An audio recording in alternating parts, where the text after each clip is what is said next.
I think that the advances in AI are going to change the jobs that we have.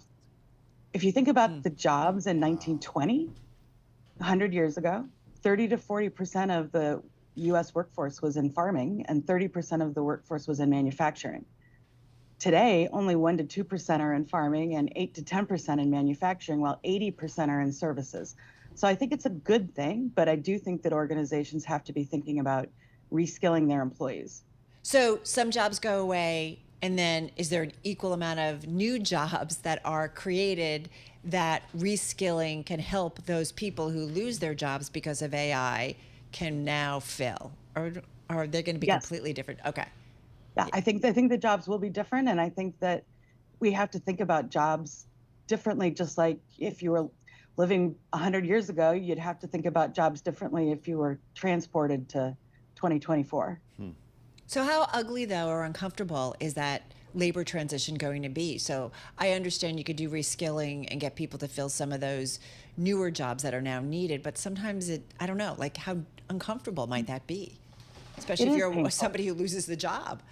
It is painful. And one of the things that we found is that only right now 21% of U.S. organizations are thinking about reskilling jobs. So it takes a while to do that. And so we definitely think that organizations should be doing more of that now. But part of the challenge right now is just making sure that everyone has some AI literacy. And so that's another area that we suggest organizations focus on. Robin, does this mean we're going to work less in a few years? Like a 4-day work week? Steve Cohen is investing in... Could you work any less?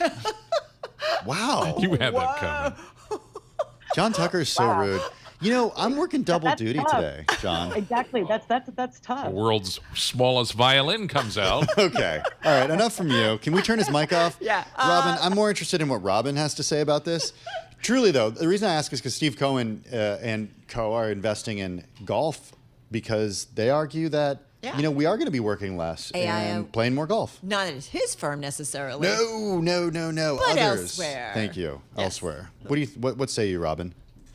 So I'm smiling because you might think that we're working less now than we were 100 years ago.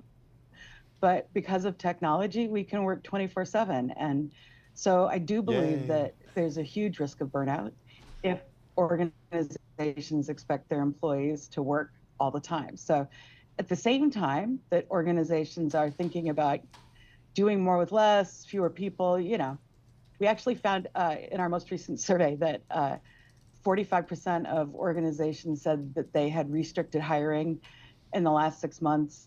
They'd reduced travel. 30% said they'd done layoffs. So there's a lot of cost-cutting measures right now.